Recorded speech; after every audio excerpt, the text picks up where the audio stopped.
Hello, everybody. Thanks for joining me once again with Prose by the Shore, Prose number 26. And I'd like to wish you a belated happy St. Patrick's Day.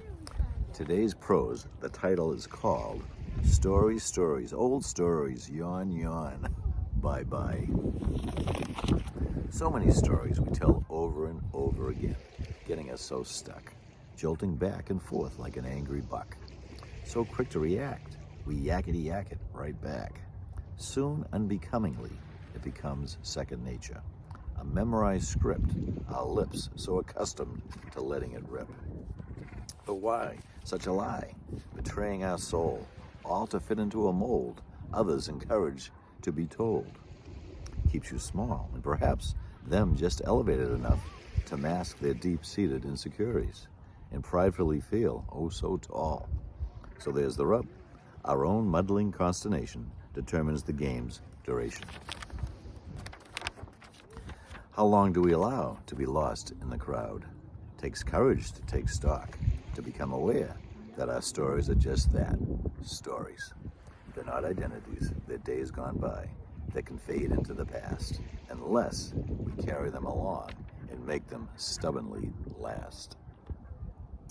With a shift in perspective, the mind can be objective, and awareness arrived at, lightening our hearts, giving birth to a new start. Others can now see and learn from our glee. They too can be free of objectifying, of denying, of complying, and heck yeah, stupefying. So one by one, the dominoes fall, one story dismissed, then another, and another's.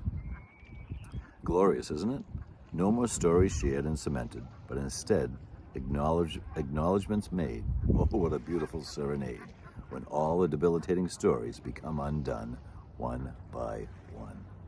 The present arrived at, the now embraced, man seeing fellow man with dignity and grace.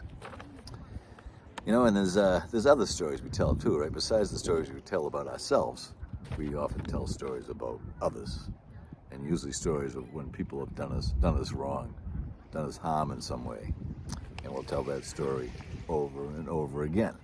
While at the same time we may say or think to ourselves or fool ourselves saying, you know, geez, I've forgiven that person, I've forgiven them. But then we tell the story again and we unforgive them. So stories. Let's just say goodbye to stories, our own and others, and move on, huh? Wouldn't that be nice? A world without stories.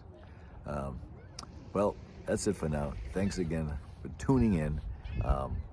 All my prose, I've done now about 26 of them since January 1st of 2021. And they're all backed up on YouTube, so if anybody would like to view an old one, you can go to Rick D. Quinn on YouTube, and they're all kind of right in a row there. So again, thank you, and have a fantastic weekend and week ahead. Bye-bye.